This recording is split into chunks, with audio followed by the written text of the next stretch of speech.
नमस्कार. श्री स्वामी समर्थ. मार्गशीर्ष महिन्यात माता लक्ष्मी आणि भगवान विष्णूंच्या सेवेला खूप जास्त महत्त्व दिलं जातं. मी आज तुम्हाला मार्गशीर्ष महिन्यात आपण जे व्यंकटेश स्तोत्राचं अनुष्ठान करत असतो ते कसं करावं, कोणते नियम पाळावे याविषयी संपूर्ण माहिती देणार आहे. व्हिडिओ शेवटपर्यंत बघा.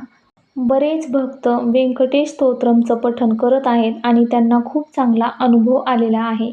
आपल्याला जन्म ब्रह्मदेवानं दिला, पालन करण्याचं काम भगवान विष्णू करतात आणि मृत्यू हे अंतिम सत्य हे काम भगवान शंकरांकडे आहे. व्यंकटेश स्तोत्रमचं पठण रात्री 12लाच करायचं का? दिवसभरात कधीही केलं तरी नाही चालत का? असे अनेक प्रश्न असतात. तर ही सेवा आपल्याला रात्रीच करायची आहे. हे अनुष्ठान आपण 3 दिवस, 21 दिवस, 41 दिवस या पद्धतीने केलं तरी चालेल. व्यंकटेश या शब्दाचा अर्थ होतो दुःख निवारण करणारा, आपले दोष कमी करणारा, आपल्या अडीअडचणी कमी करणारा. आणि व्यंकटेश नावाची एक टेकडी आंध्र प्रदेशात आहे. आणि व्यंकटेश हे भगवान विष्णूंचंच एक नाम आहे. तुम्ही विष्णू सहस्रनामामध्ये ते ऐकलंच असेल. ज्या घरात व्यंकटेश स्तोत्राची सेवा केली जाते त्या घरात माता लक्ष्मीची कृपा अखंड राहते. आता पाहूयात की हे अनुष्ठान कसं करावं, किती दिवसांचं करावं. शक्यतो हे अनुष्ठान 21 दिवसांचंच करावं, कारण 3 दिवसांच्या अनुष्ठानापेक्षा 21 दिवसांचं अनुष्ठान केलेलं कधीही चांगलंच फळ देईल. आणि 41 दिवसांचं अनुष्ठान केलं तर अतिउत्तम. 41 दिवसांचे अनुष्ठान केल्याने तर खूपच दिव्य असे अनुभव येत असतात. बऱ्याच महिलांना ही सेवा करताना भीती वाटते. मनातील भीती काढून टाका, शंका काढून टाका आणि सेवा करायची तयारी करा. अनुभव हा येतोच. आपल्या घरातील, संसारातील अनेक समस्यांसाठी हे अनुष्ठान केले जाते. लग्न जमण्यात अडचणी, स्वतःचे घर, संतान प्राप्तीसाठी या सर्व गोष्टींसाठी तुम्ही अनुष्ठान करू शकता. आता हे अनुष्ठान करण्यासाठी कोणते नियम व अटी आहेत ते पाहूयात. आपण जर 3 दिवसाचे अनुष्ठान करत असलो तर 3 दिवस आपल्याला ब्रह्मचर्य पालन करायचं आहे. 3 दिवस मांसाहार करायचा नाही. ते 3 दिवस आपल्याला पर अन्न देखील खायचं नाही. पर अन्न म्हणजे फक्त दुसऱ्यांच्या घरचं अन्नच नाही, तर हॉटेलचं अन्न, बाहेरचं अन्न आपल्याला ग्रहण करायचं नाही. कांदा, लसूण, भात वगैरे तुम्ही खाऊ शकता, पण तुम्हाला बाहेरचं हॉटेलचं खायचं नाही. सलग 3 दिवस सेवा करायची आहे. सेवा चालू असताना अमावस्या येणार नाही याची काळजी आपल्याला घ्यायची आहे. कोणत्याही वारी ही सेवा तुम्ही सुरू करू शकता. ही सेवा आपल्याला रात्री 12 वाजताच करायची असते. रात्री 11:30ला आपल्याला आंघोळ करून घ्यायची आहे. आपल्याला ही सेवा करत असताना काळे वस्त्र परिधान करायचे नाही. स्त्रियांनी हातात बांगड्या, कपाळी कुंकू लावून घ्यायचं आहे.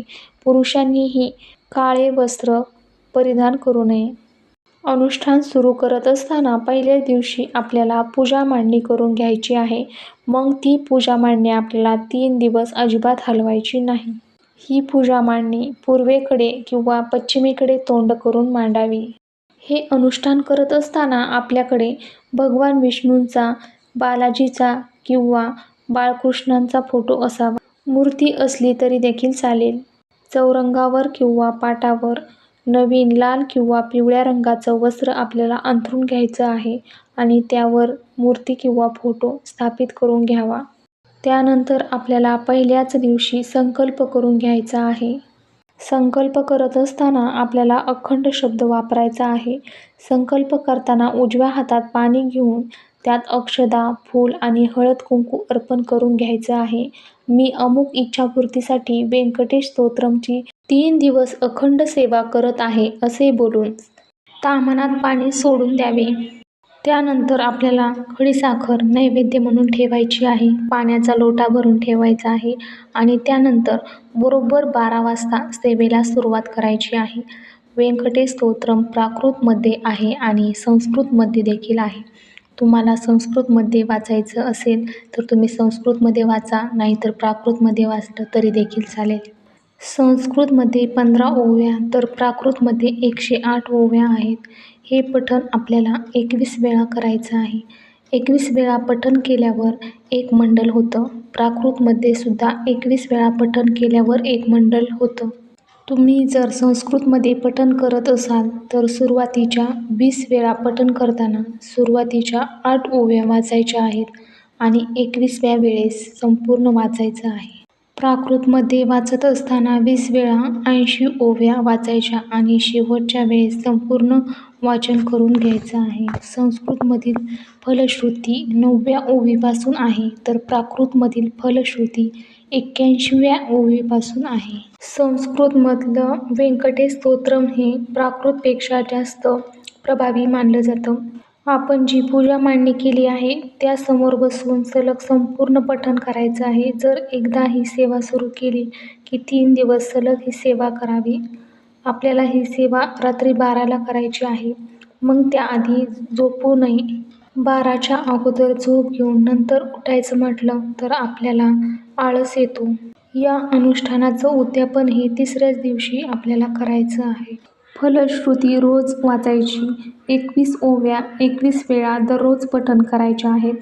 उद्यापनसुद्धा आपल्याला रात्रीचंच करायचं आहे. उद्यापन करताना साधी कांदा लसूण न घालता साधी खिचडी भगवान बालाजीला आपण अर्पण केली तरी देखील चालेल. नैवेद्य रात्री 12लाच अर्पण करावा. त्यानंतर दुसऱ्या दिवशी तो नैवेद्य प्रसाद म्हणून खावा. घरातील इतरांनी ही सेवा चालू असताना झोपले तरी देखील काही हरकत नाही. आता तुम्हाला प्रश्न पडला असेल की व्यंकटेश स्तोत्रम कुठे मिळेल? तर तुम्हाला धार्मिक पुस्तकाच्या दुकानामध्ये कुठेही मिळेल. त्याचबरोबर आपल्या नित्यसेवेच्या पुस्तकात व्यंकटेश स्तोत्रम आहे. तुम्हाला प्राकृत हवं असेल तर ते धार्मिक साहित्याच्या दुकानात मिळून जाईल. जेव्हा आपल्या घरात आपण ही सेवा करतो तेव्हा घरातील वातावरण अगदी प्रसन्न होतं. आपलं मन अगदी सकारात्मक विचारांनी भरून जातं. वाईट विचारांपासून आपण दूर जातो. सेवा केली की खूप काही धनसंपत्ती मिळते असं काही नाही, पण आपल्याला कष्ट करण्याची नवी उमेद मिळते. आपल्या सांसारिक जीवनामध्ये जे काही छोटे मोठे अडथळे येतात त्यांनी डगमगून न जाता हिमतीने काम करण्याची ताकद आपल्याला मिळते. या सेवा केल्यामुळे आपल्या कष्टाला नशिबाची साथ ही नक्कीच मिळते आणि प्रत्येक कामामध्ये आपल्याला यश मिळण्याशिवाय राहत नाही. मी दिलेली ही सर्व माहिती जर तुम्हाला आवडली असेल तर व्हिडिओला लाईक करा आणि अशाच माहितीपूर्ण व्हिडिओसाठी आपल्या चॅनलला सबस्क्राईब करा.